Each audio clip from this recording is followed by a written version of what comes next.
요즘 시대를 살아가다 보면은 참 똑똑한 사람들이 많이 있습니다. 현명한 사람도 많이 있고, 배운 사람도 많이 있고, 아주 정의롭고 공의롭고 모든 일들을 매사에 아주 판단을 잘 하시는 분들이 많이 있습니다. 그래서 제가 여러분에게 묻겠습니다. 여러분의 세상의 삶을 살아가면서 어떻게 살아갑니까? 아주 공의롭게, 정의롭게, 현명하게 살아가십니까?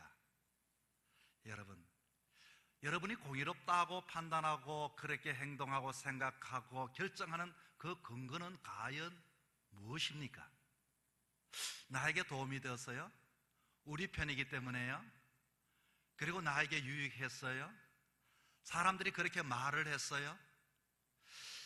자, 오늘날 많은 사람들이 그렇게 현명하고 그렇게 공의롭고 그렇게 정의롭게 모두가 그렇게 판단하며 살아가지만 오늘 우리들의 사연은 어떻습니까? 주변에 우는 사람들이 얼마나 많은지 모릅니다. 고통하는 사람이 많이 있습니다. 절망하는 사람들이 있습니다. 속상해하는 사람들이 있습니다. 과연 우리가 판단하고 우리가 행동하는 그 기준이 공의롭고 정의로운데 더 좋은 세상이 되어져야 할 텐데 왜 그와 같은 현상이 일어날까요? 하버드 대학에 30년 동안 아주 인기 교수님이 계신데 마이클 샌들이라고 하는 교수님이십니다. 이분은 강의 중에 정의란 무엇인가 하는 강의로서 아주 30년 동안 학생들에게 아주 유명한 강의 중 하나입니다. 그런데 과연 이분이 정의하는 정의가 과연 뭘까? 공의로운 것은 뭘까? 의로운 것은 과연 뭘까? 그런데 문제는 결론이 없다는 것입니다. 그리고서 그렇게 공의롭다고 하는 것에 대해서 공리주의 사상에 의하면은 공의로운 것은 그것이 모든 사람들이 행복한가? 모든 사람들에게 이와 같이 또 자유로운가? 모든 사람에게 유익이 되는가의 기준에 맞추어서 그것이 공의롭다고 이렇게 이야기를 합니다. 여러분, 한번 귀담아 한번 들어보시기를 바랍니다. 어떤 악당이 나타나서 도시를 파괴했습니다. 사람들은 불안에 뜹니다. 그만 순식간에 그만 행복이 다 달아났습니다. 자, 그런데 어떤 의로운 사람이 나타나서 악당을 물리쳐서 다시금 그 행복을 회복하게 되었습니다. 걱정했던 사람도 그 위험의 요소에서부터 불행으로부터 벗어나게 되었습니다. 사람들은 그에게 박수를 치고 좋아합니다. 그래서 이것을 보고 공의롭다라고 이야기를 하죠. 그런데 만약에 그 공의로움이 모든 사람들이 그렇게 행복을 느낀다고 했는데 로마 시대의 콜로세움에서 사자와 그 제수를 두고서 서로 싸움을 하고 수많은 사람들이 관중 속에서 즐거워하고 행복한다면 과연 그 행복이 공의로운 것일까요? 두 번째 질문입니다. 자유가 사람들에게 공의롭다고 이야기를 합니다. 악당을 제압한 영웅의 행위는 아주 정의롭죠. 자, 그런데 모든 사람들이 두려움 속에서 자유를 얻게 되었습니다. 우리가 자유하면서 다른 사람에게 어떤 자유를 뺏게 되어지면 침범하게 되면 자유롭지 않다고, 행복하지 않고 공의롭지 않다고 합니다. 그렇다면 과연 자유라는 이름으로 그 악당의 자유를 뺏어간, 개인의 인권을 뺏어간 그것도 과연 공의로운 것인가 하는 질문입니다. 뭔가 이상한 것 같지만 뭔가 속 시원하지는 않습니다. 세 번째, 모든 사람들이 다 공동의 사람들이 선이라면 다 공의로운가? 정의로운가? 시민들의 행복을 위하여 악당을 물리쳤습니다. 그런데 알고 봤더니, 사연을 들어봤더니 그 악당은 정말로 병든 엄마를 모시고 있는 가난한 청년이었습니다. 착한 청년이었습니다. 그런데 어디 아르바이트를 했는데 그 실험실에 고수익의 아르바이트를 하다가 이렇게 실험 대상이 되어서 약을 투약을 했는데 그만 그 약에 의하여 괴물이 되었다는 이런 이야기가 들려온다면은 과연 그 악당을 그렇게 물리친다고 해서 그 아픈 사연을 어떻게 할 것인가 하는 것입니다. 여러분, 우리의 공의, 우리의 그 정의, 우리의 그 선의로움은 옳으면 어쩌면 굉장히 편협적인 것이 되어질 수 있습니다. 왜냐고요? 정말로 공의롭다 하면은 더 좋은 세상이 되어져야 하고 더 행복한 세상이 되어져야 하는데, 오늘도 수많은 사람들은 어느 시대보다도 공의를 외치고 정의를 외치고 뿐만 아니라 옳음을 외치고 모두가 현명한 판단을 가지고 바르게 이와 같이 삶을 살아감에도 불구하고 왜 우는 일들이 많냐 그 말입니다.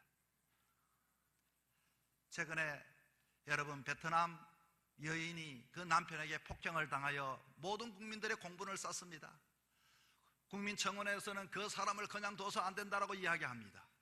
그런데 후편이 있습니다. 알고 봤더니 그 베트남 여인이 이전에 그 기존의 그 가정을, 그 남편의 가정이 있었는데 이 여인 때문에 그 가정이 무너져 버리고 이혼을 했다는 것입니다.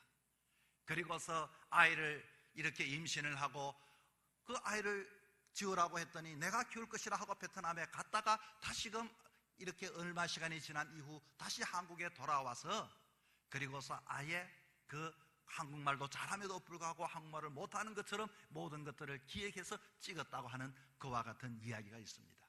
그 사건은 이 남편의 전 부인 이 여인 때문에 이혼을 하게 되어졌는데, 이혼하기 이전에 여인이 투서를 내서 밝혀진 내용들입니다. 다시금 국민청원에 이와 같이 이야기합니다. 그 여인, 우리 국민의 그 국적을 준 것을 뺏어와야 된다고, 박탈해야 된다고 또 사람들은 들끓기 시작합니다. 과연 공의가 뭘까요? 정의가 뭘까요? 과연 우리의 옳은 판단이 뭘까요? 오늘도 열심히 아침부터 저녁까지 이와 같이 힘있게 삶을 살아가지만은 우리의 삶은 늘 빈번히 상황과 여건 각도만 조금만 바꿔보면 그 공의는 거짓이 되어져 버리고 우리를 실망시켜버리고 우리에게 소망이 없는 그와 같은 아픔의 현실의 삶에 오늘 우리 또한 살아갑니다. 오늘 본문의 내용이 그런 이야기입니다. 여러분, 오늘 본문의 이야기는 사사기 시대인데, 사사기는 여호수아에서부터 끝이 난 이후에 사울왕이 등극하기까지 왕이 없었습니다. 왕이 없다 보니까 사람들이 어떻게, 오늘 본문 마지막 장 21장 25절에는 이렇게 이야기합니다. 백성들이 왕이 없어, 이스라엘 백성들이 왕이 없으므로 각각 자기 소견대로 옳은 대로 행동했다라고 이렇게 이야기합니다. 그러면 소견대로 옳은 대로 행동했으면 어떻게 살아가야 할까요? 그런데 여러분, 가만히 보니까 오늘 4절 말씀해 봤더니 이런 이야기가 나오네요. 여호와의 사자가 이스라엘 모든 자손에게 이 말씀을 이르매 백성이 소리를 높여 운지라. 왜 울었습니까? 너무 고통스러워서, 너무 힘이 들어서, 너무 답답해서 울었다 그 말입니다. 5절입니다. 그러므로 그곳 이름을 복임이라 하고, 복임이라는 뜻은 울었다는 뜻입니다. 이렇게 자기 소견대로 모두가 어떤 시대보다도 똑똑하고 현명하게 판단함에도 공의롭다, 정의롭다, 내 행동은 빈틈이 없다, 내 말이 맞다라고 말을 함에도 불구하고 왜 이들은 울어야 하느냐 그 말입니다. 오늘 이 시대 여러분 어떻습니까? 여러분의 삶 속의 모든 것들이 현명하게 이와 같이 판단되고 현명하게 여러분의 그 꿈이 이루어지고 있습니까? 아니면 우는 일들이 많이 있습니까? 답답한 일들이 많습니까? 고통하는 일들이 많습니까? 예배를 마치고 때로는 복도에 있으면 어느 분이 묻습니다. 목사님, 너무너무 답답해요. 너무너무 삶이 힘들어요.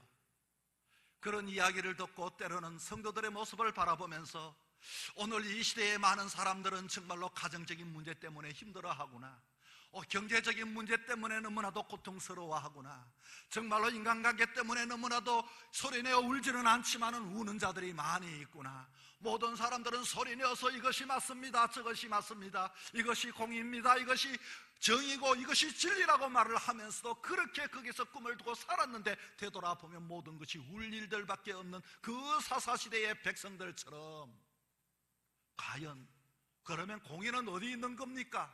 어떻게 하면 잘 살 수 있는 것입니까? 어떻게 하면 우리의 본질적인 이 문제를 해결함을 받을 수 있는 것입니까? 사사기 21장 25절에 그때 이스라엘의 왕이 없으므로 사람이 각각 그 소견에 옳은 대로 행하였다.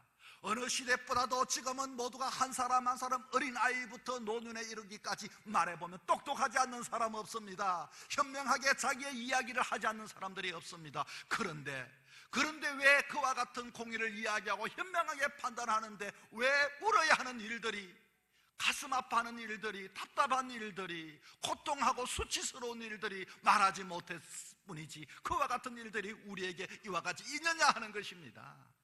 여러분, 우리가 정의라고 붙잡았는데 그것이 아니더라 그 말입니다. 어떻게 해야 될까요?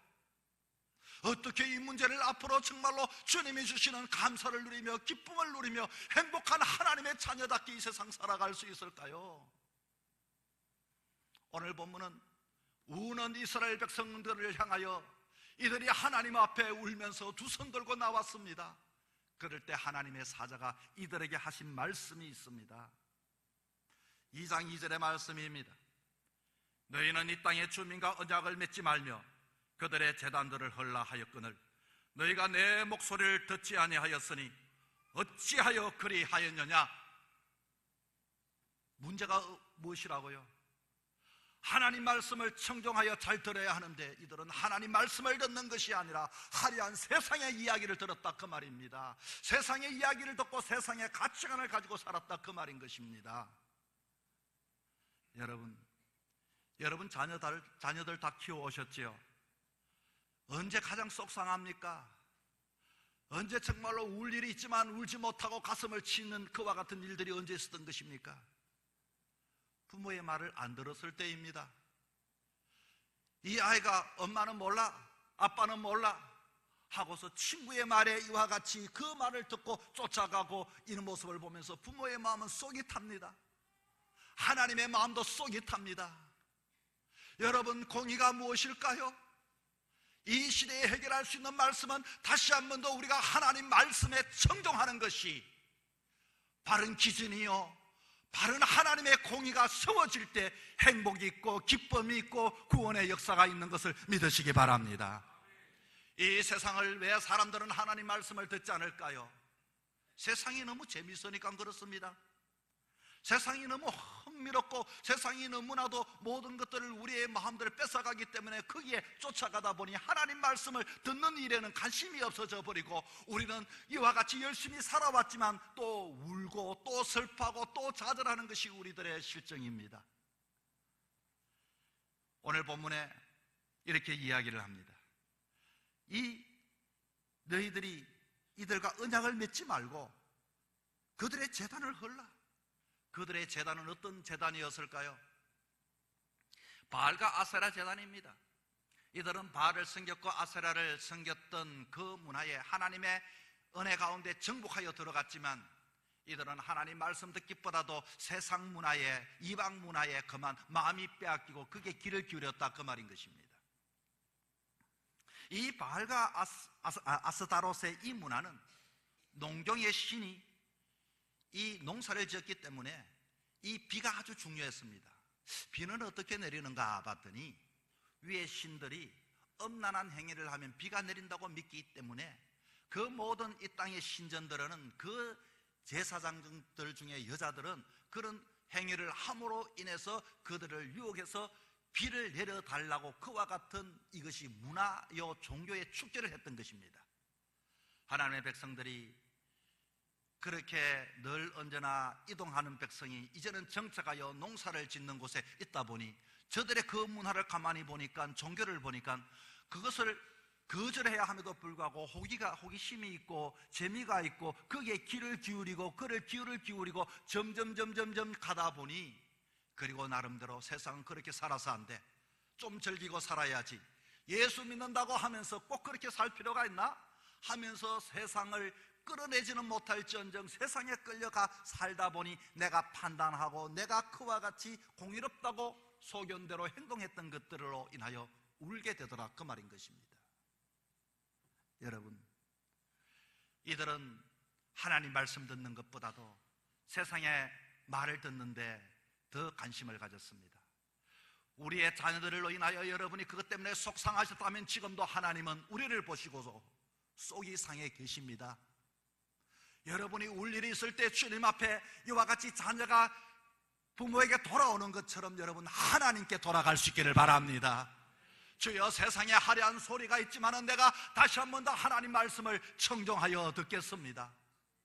오로지 하나님 말씀, 하나님의 말씀은 1.1핵도 없어지지 아니하시고 하나님 말씀은 진리이기 때문에 시절이 바뀌고 계절이 바뀌고 시간이 가도 변함이 없는 그 진리의 말씀, 내가 그 말씀을, 내가 이 시대 속에 하나님 말씀을 듣는 자가 되기를 원합니다. 여러분, 그리고 이들은 부정적인 생각을 가지고 있었어요. 사사기 1장 19절 읽지는 않았지만 이렇게 말합니다. 여호와께서 유다와 함께 하신 거로 그가 산지 거민을 쫓아내었으나 꼴짝의 거민들은 철병거가 있으므로 그들을 쫓아내지 못하였으며, 철병거, 꼴짝이 거민들은 철병거가 있다고 했으니 이스라엘 백성들은 그 당시에는 무엇을 가지고 있었던 줄 아십니까? 그럼에도 불구하고 정복을 하긴 했거든요. 하나님의 은혜 가운데 이들은 무기는 막대기와 지팡이였습니다. 그런데 철병거를 보니까 너무나도 자기는 메뚜기와도 같아, 정탐을 하고도 메뚜기와도 같은 자기의 존재, 하나님을 믿어도 내 사는 꼴이 이렇게 가난해서 무슨 예수 믿는다고 세상 사람이 저렇게 하려 한데, 이런 열등감을 가지고 살다 보니 하나님 말씀에, 하나님 앞에 가까이 가기보다도 세상을 향하여 가까이 가더라, 그 말인 것입니다.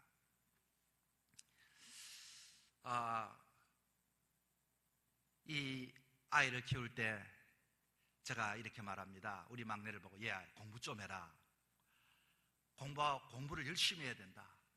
그랬더니 이 아이가 하는 말이, 아빠는 공부 열심히 했냐고 물어요. 그래서 아빠가 어떻게 대답해야 합니까? 아빠 공부 열심히 했지, 아빠 공부 열심히 했어. 그랬더니 이 아이가 기다렸다는 뜻이, 아빠 공부 그렇게 열심히 했는데 우리 사택, 옛날 구사택입니다, 이런 곳에 사는 것이 공부 열심히 한 사람의 대가냐? 할 말이 없어요. 나는 공부 안 해도 더 예쁘다, 더 좋은 데 살 수 있다고 그렇게 이야기를 해요. 오늘도 많은 사람은 메뚜기 의식을 가지고 삶을 살아갑니다. 여러분, 그러다 보니 우리는 약하다, 우리는 부족하다, 우리는 하나님을 섬겨도 하나님 말씀 듣는 것보다도 세상을 따라가는 것이 우리가 성공이요, 기쁨이요, 은혜가 된다라고 생각합니다. 그러나 여러분, 이스라엘 백성들을 보십시오. 이 말씀이 그때의 말씀이 아니라 오늘 우리에게 주는 교훈의 말씀입니다. 그렇게 쫓아가도 이들은 울 수밖에 없고 고통할 수밖에 없고 좌절할 수밖에 없는 그 복인과 같은 그 장소, 평생을 염려하며 걱정하며 살아갈 수밖에 없습니다. 그런데 이 자녀가 결혼할 때쯤 되어서 서울의 어느 목사님께 인사를 했는데, 그 목사님이 어느 교회 목사님 아들이냐? 안목의 목사님. 그분 목사님 정말로 훌륭한 목사님이지, 내가 우리 같은 목사님과는 같은 레벨이 다르다, 뭐 이런 이야기를 들었던지 그 이야기를 내가 또 결혼하기 전에 한테 하는 거예요. 그래서 아빠가 그런 사람이야. 여러분, 우리가 이 집에 크고 작게 살아서 우리가 메뚜기 같은 그 신앙, 예수 믿으면서 가지면 안 됩니다. 내가 어떤 곳에 가든지 내가 무슨 일을 하든지 하나님의 은혜 안에 사는 자가, 여러분, 그것이 진리요, 그것이 기쁨이요, 그것이 행복한 것임을 믿으시기 바랍니다. 여러분, 하나님을 섬길 수 있기를 바랍니다. 여러분의 삶이 아무리 인간적으로 눈으로 보고 귀로 듣는 것이 때로는 힘들고 어려워도 하나님을 바라보는 자에게 그 슬픔과 그 울음이 변하여 기쁨이 될 줄 믿으시기 바랍니다. 둘째는 왜 이들에게 그 고통과 아픔과 그와 같은 울음으로 찾아왔을까요? 이들은 다음 세대 자녀들에게 하나님을 가르치지도 않았고 하신 일들을 전하지도 않았다, 그 말입니다. 그 말씀이 어디 있습니까? 오늘 본문에 보니 10절에 나와 있네요. 그 세대의 사람도 다 그 조상에게로 돌아갔고 그 후에 일어난 다른 세대는 여호와를 알지 못하며 여호와께서 이스라엘을 위하여 행하신 일도 알지 못하였더라. 도무지 그 세대 자식이 왜 몰랐을까요? 가르치지 않았으니까 모르지요. 이들이 왜 고통합니까? 내 자녀가 왜 고통합니까? 내 자녀가 왜 울고 있습니까? 어떤 가정에 가면 이런 이야기를 합니다. 목사님, 제가 못나서 우리 자녀들에게 물러줄 재산도 없고 가르친 것도 없고 참 애비가 부족해서. 여러분, 물론 아버지의 마음입니다. 그러나 더 중요한 것은 정말 좋은 것을 가르쳐주지 않는 것을 한탄해야 합니다. 정말로 좋은 것이 무엇입니까? 하나님을 가르쳐주지 않았고 하나님께서 오늘까지도 우리의 가정을, 내 인생의 삶을 자랑스러운 내 인생의 삶을 자녀들에게, 그리고 너희들도 힘들고 어려울 때 그 하나님께 기도하면 하나님께서 응답하신다는 하나님의 행하시고 하나님임을 여러분 전하지 않았기 때문에 사사시대는 그와 같은 고통을 받았던 것입니다. 지난주에 우리 아들이 결혼하여 어떻게 사나 싶어서 한번 사는 집에 이제 한번 올라가 봤습니다. 올라가서 제가 예배를 드렸습니다. 예배를 드리면서 무슨 이야기를 했는가 하니 며느리를 앉혀놓고 그런 이야기를 했습니다. 우리 집의 아들의 이름은 성찬인데, 성자는 거룩할 성자, 찬미는 찬양할 찬자다. 이 성은 하나님을 찬양하고 예수님을 찬양하고 성령님을 찬양할 때 너 존재가 의미가 있고 하나님이 너를 도우시고 인도한다. 그리고 며느리도 이 이야기를 잘 들어라. 그런 이야기를 제가 전했습니다. 여러분, 전해야 합니다. 듣든지 아니 듣든지, 아이가 되었든지 어른이 되었든지, 여러분이 식당에, 좋은 식당에 갔는데 정말로 너무나도 서비스가 좋고 음식이 너무 좋아요. 내 자식 한번 데려와서 같이 밥 먹고 싶은 마음이 없겠습니까? 그런데 내가 믿었던 그 하나님이 좋은 하나님이신데, 그 정말로 귀하신 하나님이신데, 복의 하나님이신데, 눈물로 슬픔을 바꾸어서 웃음 되게 하시고 기쁨 되신 그 하나님인데 왜 전하지 않는가, 그 말인 것입니다. 그 책임은 누구에게 있습니까? 여러분이 그 자녀에게 물질을 주지 못해서 자녀가 고통하는 것이 아닙니다.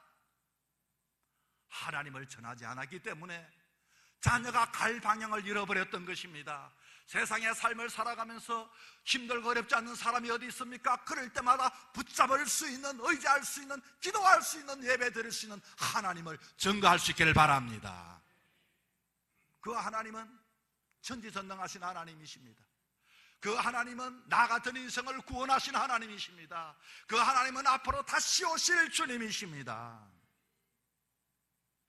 우리 신앙의 가정들을 가만히 보면 신앙의 가정임에도 불구하고 저만한 믿음을 가진 사람이 이와 같이 여기저기마다 하나님께서 내 자녀에게, 내 사업체에게, 내 인생에게 행하신 것을 간증하고 증거하고도 남을 일들이 많을 텐데 왜 울고 있는 가정들이 많은가? 너무 가슴 아프고 너무나도 들을 때마다 마음이 메어지기 그 짝이 없습니다.